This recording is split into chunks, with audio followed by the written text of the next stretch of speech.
제가 교정기를 찾습니다. 이 교정을 했는데 조금 이가 좀 교정되다 보니까 발음이 좀 셉니다. 그래서 여러분들이 양해하고 들어주시면 감사하겠습니다. 2014년, 지금으로부터 약 10년 전이죠. 저는 중학교 1학년이었습니다. 지금은 살짝 얼굴이 노안기가 조금 없지 않아 있는데 그때는 조금 풋풋하게 생겼었습니다. 그래가지고 그때 2014년에 처음으로 연애라는 거를 했었던 적이 있습니다. 그것도 연상이랑 연애를 한 적이 있었는데 그때 당시에 이제 소개를 받는다. 누군가가 제 초등학교 선배였던 그 누나가 저한테 연락이 와서 호연아 내 친구 소개 한번 받아볼래? 근데 그때 당시에 소개를 받는다라는 건 그냥 사귄다는 것과 별 다를 바 없는 거였습니다. 그래서 제가 당연히 물어봤죠. 이쁘냐? 이쁘냐? 이쁘다 해서 만났습니다.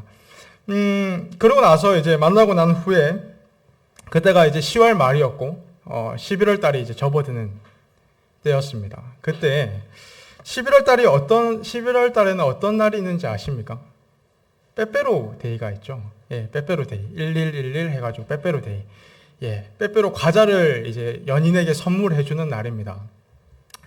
그런데 제가 이제 빼빼로 살 돈이 이제 지갑을 딱 열어보니까 없는 겁니다. 그래서 망했다. 이거 어떡하냐. 그리고 주일날 이제 중고등부 예배를 가기 전에 포스트잇에 부모님한테 요청했습니다. 부모님, 제가 여자친구한테 빼빼로 사줄 돈이 없습니다. 도와주십시오. 냉장고에 떡 붙여놓고 갔습니다. 그래서 제가 나중에 주겠지. 한 3만원, 4만원 이 정도 주면 이걸로 충당하면 되겠다. 이렇게 생각을 했습니다. 근데 이제 저희 중고등부 애들도 이제 오전 예배를 드리지 않습니까? 저도 이제 중학교 1학년이 되고 나서 오전 대예배를 드렸는데 목사님께서 멋있게 설교를 다 하고 나와서 대예배 광고 시간에 대놓고 이런 얘기를 하셨었습니다. 우리 집 막내가 여자친구가 있는데 빼빼로 사줄 돈이 없다고 합니다. 후원해 주시면 감사하겠습니다. 저는 그때 하나님 아버지만 아버지인 줄 알았습니다. 너무 배신감이 느껴지고 어떻게 이렇게 하나 이런 생각이 들었었는데 근데 이제 그때 후원이 꽤 많이 들어왔습니다. 5만 원에서 6만 원 거의 배로 이제 목사님의 큰 그림이었던 거죠. 그리고 이제 하트박스를 사서 그것 아직도 기억이 납니다. 하트박스, 그 핑크색 하트박스를 사서 편의점에 가서 2, 3만 원치 빼빼로를 쑤셔 넣고 당일날 줬었습니다. 우리가 자주 가던 노래 연습장에 가서 공유를 했습니다. 그때 이제 처음으로 빼빼로를 박스채 받아왔습니다. 여러분, 그 마트에 가면 이제 쇼핑하면 큰 박스 있지 않습니까? 그 큰 박스에 빼빼로, 초콜릿, 음료수, 양말 이런저런 것들을 다 쑤셔 넣은 겁니다. 그래서 받고 이 여자구나. 이 여자구나. 이 여자 참 좋네. 이렇게 생각하고 제가 집에 힘겹게 들고 와서 펼쳐놓고 얘기했습니다. 먹어라. 내가 가져왔으니까 난 이런 사람이다. 나는 빼빼로 이렇게 많이 받는 사람이다 라고 얘기하고 같이 빼빼로를 먹었던 기억이 납니다. 그런데 놀라운 것은 그 다음 날이었습니다. 11월 11일 다음은 며칠이죠? 11월 12일입니다. 갑자기 연락이 왔습니다. 헤어지자. 와, 이거 뭔가, 이게 무슨 일인가. 갑자기 헤어지자고? 그날 저는 헤어졌었습니다. 얼마나 치욕스러웠으면 지금까지 기억이 나겠습니까? 그죠? 그런데 여러분 놀라운 것은 이런 치욕스러운 경험을 하나님께서 이렇게 설교 강단에서 예화로 쓰게 하시니 하나님은 선하신 하나님이신 줄로 믿습니다. 그때 느꼈습니다. 내가 빼빼로 데이용 남자친구였구나. 내가 모양에 불과했구나. 여러분 한번 생각해 보십시오. 빼빼로 데이를 즐기려면 남자친구가 있어야 됩니다. 그죠? 남자친구 모양 정도로만 생각한 겁니다. 저를. 그때 제가 이런 예화를 드는 것은 우리 모두에게도 이러한 모양을 추구하는 면이 없지 않아 있다라는 것을 말씀드리기 위함입니다. 우리는 영적이고 신앙적인 측면에서 모양만 낼 때가 너무나도 많습니다. 사도 바울이 이렇게 얘기했죠. 경건의 모양은 있으나 경건의 능력을 부인한다. 우리가 제일 경계해야 되는 건요, 여러분, 종교적인 모양을 가장 경계해야 합니다. 예배가 익숙해져서, 주일이 익숙해져서, 찬양이 익숙해져서, 말씀을 듣는 자리, 그리고 공동체에서 나눔을 하는 자리가 익숙해져서 우리는 어느샌가 종교적인 모양만 드러낼 때가 너무나도 많다라는 것입니다. 우리도 모르게 말입니다. 여러분, 한번 질문해보고 싶습니다. 오전 예배 때 회개의 기도라는 것을 합니다. 여러분, 그때 정말 마음을 찢고 회개하십니까? 제가 어떤 목사님한테 들었던 예화인데, 옛날 교회, 한국 교회에서는 주일날 미리 오면 우는 성도들이 그렇게 많았다라고 합니다. 왜 울었겠습니까? 일주일 동안 살면서 지은 죄가 너무 하나님한테 죄송해서, 그리고 핍박받으면서 신앙을 지키는 게 너무 힘들지만 하나님을 너무 사랑해서 흘리는 그 눈물이었죠. 그런데 오늘 한국 교회는 어떻습니까? 우리 엘린 교회는 어떻습니까? 종교적인 모양만 드러낼 때가 없지 않습니까? 여러분들은 마음을 다하여 예배하십니까? 마음을 찢으면서 회개하십니까? 우리는 모든 게 익숙해져서 결국에는 종교적인 모양만 남아있게 된 것은 아닙니까? 여러분, 근데 생각해 보십시오. 복음은 모양이 아니었습니다. 그리스도의 십자가는 모양이 아니었습니다. 사랑하는 여러분, 우리는 경건의 모양만 드러내는 것, 그것을 가장 경계해야 할 줄로 믿습니다. 회개의 모양만 드러나는 삶을 가장 경계해야 합니다. 그래서 오늘 요엘 선지자는 외칩니다. 옷을 찢지 말고 마음을 찢고 여호와께로 돌이켜라. 우리는 이 말씀을 이해하려면 요엘 선지자가 활동하던 당시의 상황을 조금 이해할 필요성이 있습니다. 많은 학자들이 요엘서를 연구하기 굉장히 어려워합니다. 왜냐하면 시대적 배경이 언급이 안 되기 때문입니다. 그래서 포로로 잡혀가기 이전으로 보는 학자들도 있고 포로로 잡혀간 이후로 보는 학자들도 있지만 뭐가 되었든 그들의 영적 상태는, 남유다의 영적 상태는 영적 침체 상태였습니다.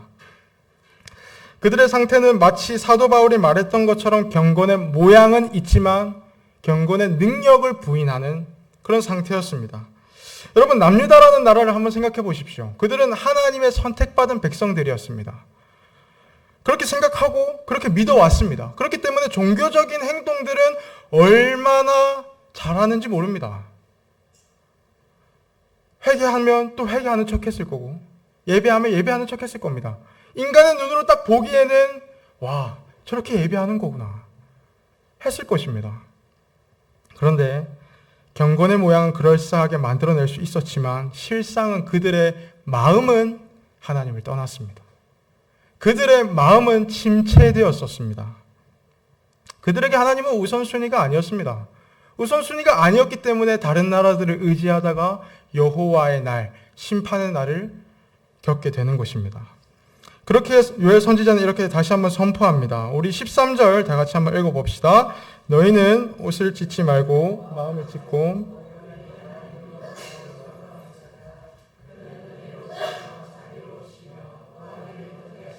이내가 크시사 뜻을 돌이켜 재앙을 내리지 아니하시나니.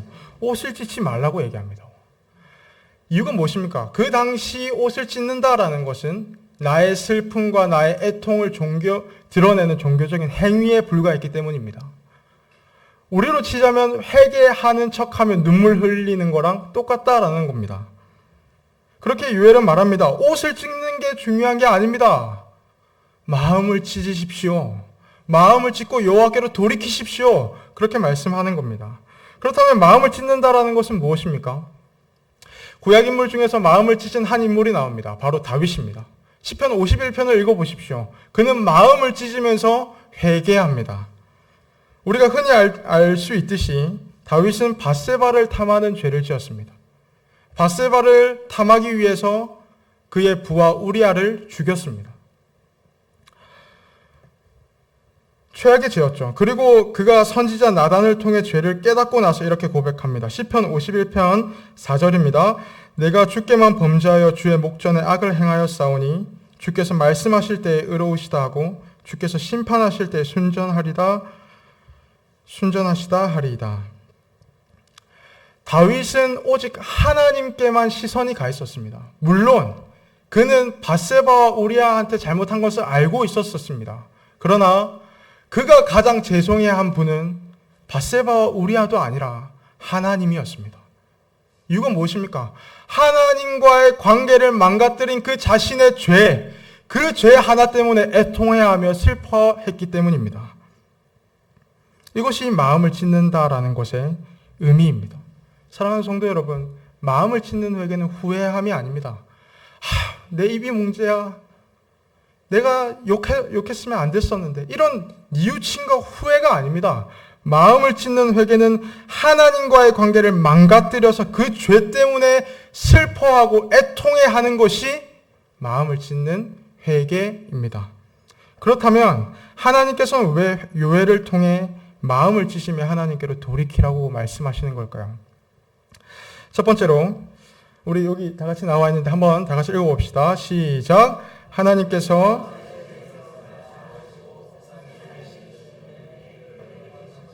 오늘 본문 13절을 제가 다시 한번 읽어드리겠습니다. 너희는 옷을 찢지 말고 마음을 찢고 너희 하나님 여호와께로 돌아올지어다. 그는 은혜로우시며 자비로우시며 노하기를 더디하시며 인애가 크시사 뜻을 돌이켜 재앙을 내리지 아니하시나니.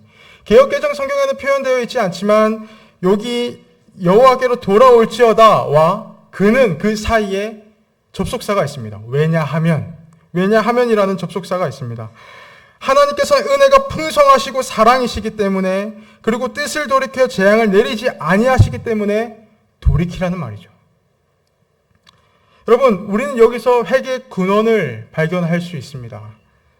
성경은 우리로 하여금 회개하라고 말씀합니다. 그리고 우리의 회개가, 그리고 우리가 주님께 회개하는 것을 기뻐하신다라고 가르칩니다.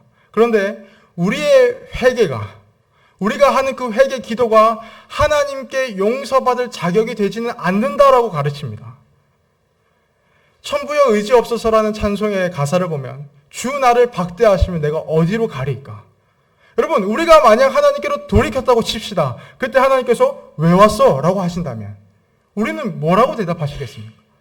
우리가 회개했다라는 그것 자체가, 그 행위 자체가 하나님께서 우리를 용서해 주어야 될 근거가 안 된다라는 말입니다. 자격이 안 된다라는 말입니다. 그렇다면 오직 회개의 근원은 어디에서 찾을 수 있습니까?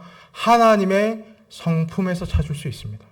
하나님은 은혜로우시고 자비로우시고 인애가 크시고 사랑이시고 노하기를 더디하시고 뜻을 돌이켜 재앙을 내리지 아니하시기 때문에 그것을 믿고 돌이켰을 때 우리는 주님께 용납받을 수 있는 것입니다. 우리가 회개 기도했다고 용서받는 것이 아니라 하나님께서 우리를 여전히 사랑하시고 불쌍히 여기시기 때문에 우리를 용납해 주시고 받아주시는 줄로 믿습니다. 사랑하는 여러분, 하나님은 여전히 자신의 백성을 포기하지 않으시고 불쌍히 여기십니다.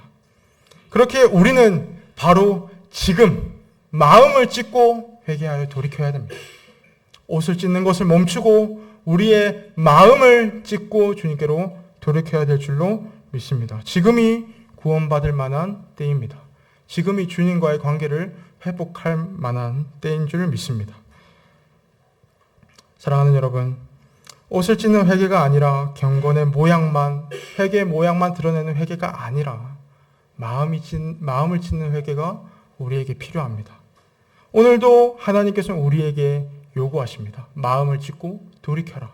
그 부르심을 가벼이 여기지 마십시오. 회개는 고행을 요구하는 것이 아닙니다. 오히려 기쁨으로 돌이키라는 주님의 초대입니다. 서울 시강교회를 심호하고 있는 이정규 목사가 회개를 사랑할 수 있을까라는 그 짧은 책에서 하나님께서 회개를 요구하시는 이유에 대해서 이렇게 말합니다. 한번 집에 가서 사서 읽어보시는 것을 강력하게 추천드립니다. 한번 길지만 잘 들어보십시오. 이정규 목사는 이렇게 얘기합니다. 회개에 대한 오해를 푸십시오. 하나님은 우리를 괴롭히거나 곤란하게 하려고 회개를 요구하시는 것이 아닙니다. 오히려 너무도 사랑하시기에 회개를 요구하십니다. 우리와 함께하고 싶어서 회개를 요구하십니다. 하나님께서 회개를 요구하시는 것은 우리에게 하나님을 사랑하라고 명령하는 것과 같습니다.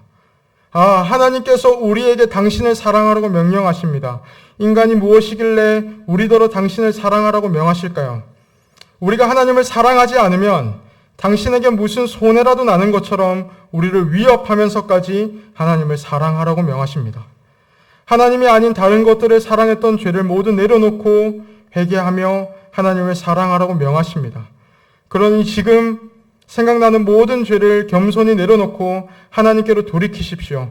나중으로 미루지 마십시오. 생각나면 하겠다고, 환경이 좀 변하면 하겠다고, 그럴 마음이 생기면 하겠다고 말하지 마십시오. 청교도 토머스 브룩스는 하나님은 늦은 회개도 용납한다는 약속을 세우셨지 늦은 회개가 괜찮다는 약속을 세우신 것이 아닙니다. 참된 회개는 결코 늦은 것이 아니지만 늦은 회개는 거의가 참되지 않습니다. 라고 말합니다. 하나님께로 돌이키십시오. 뒤로 미루지 말고 지금 그분의 사랑 안으로 들어가십시오. 사랑하는 성도 여러분, 하나님은 우리를 사랑하시기에 요구하십니다. 회개를. 마음을 찢고 돌이켜라. 나와의 관계를 회복하지 않겠냐.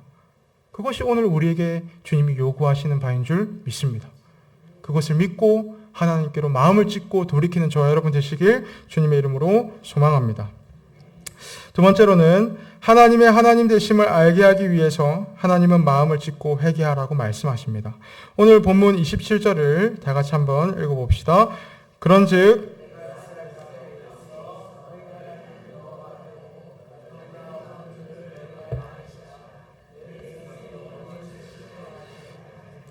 여러분, 요엘서의 메시지는 간단합니다. 죄를 지었고 여호와의 날이 임한다라고 얘기합니다. 여호와의 날, 심판의 날입니다. 근데 여호와의 날을 피할 수 있는 방법은 마음을 찢고 주님께로 돌이키는 방법 외에는 없다고 얘기합니다. 마음을 찢고 주님께 돌이킨다면 여호와의 날은 더 이상 남유다 백성들에게 심판의 날이 아니라 회복의 날이 될 것을 말씀합니다. 그들이 다시는 욕을 당하지 않고 온전히 땅과 그의 백성들이 회복되며 열매가 맺혀지는 회복이 일어날 것을 말씀합니다. 그리고 그들은 알게 될 것입니다. 하나님이 역시 하나님이셨구나. 하나님이 나를 사랑하시고 하나님이 나를 불쌍히 여기시는구나. 하나님의 하나님 되심을 알게 되었을 것입니다. 그리고 그 하나님을 온 마음을 다하여 찬송하게 되었을 것입니다. 사랑하는 여러분, 한번 질문해 보기를 원합니다. 여러분은 믿음을 가지고 한 걸음 한 걸음을 내딛는 그런 삶 가운데 하나님의 하나님 되심을 얼마나 깨닫고 살고 계십니까?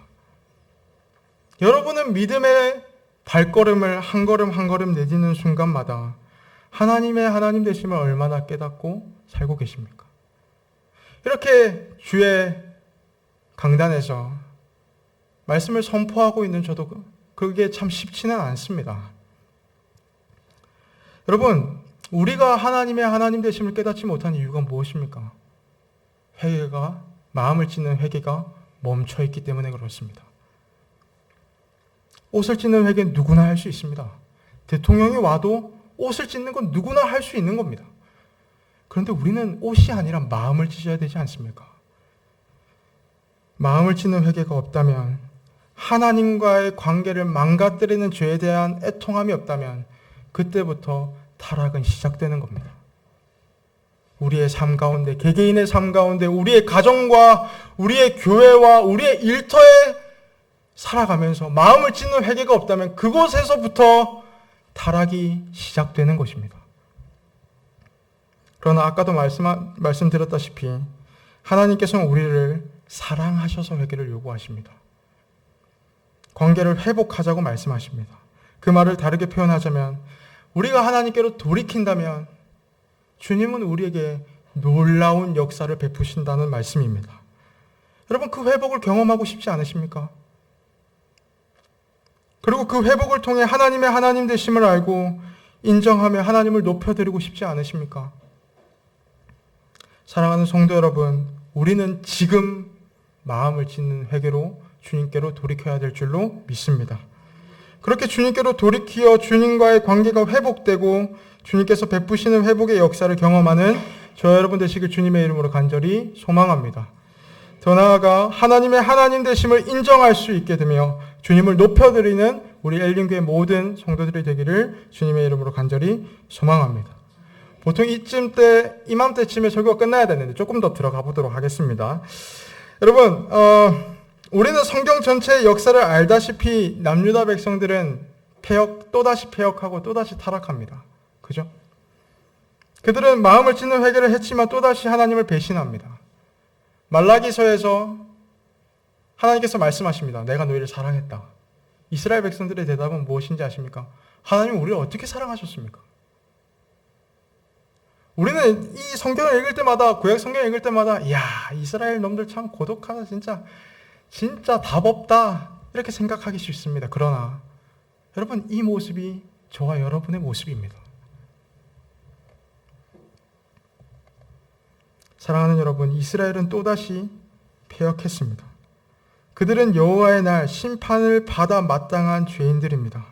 그런데요, 성경은 이들이 패역하고 타락했다, 답이 없다 라고 말씀한 것 동시에 무엇을 말씀합니까? 우리가 잘 아는 구절이죠. 요한복음 3장 16절입니다. 다 같이 큰 목소리로 읽어보도록 하겠습니다. 하나님이 세상을 이처럼 사랑하사 독생자를 주셨으니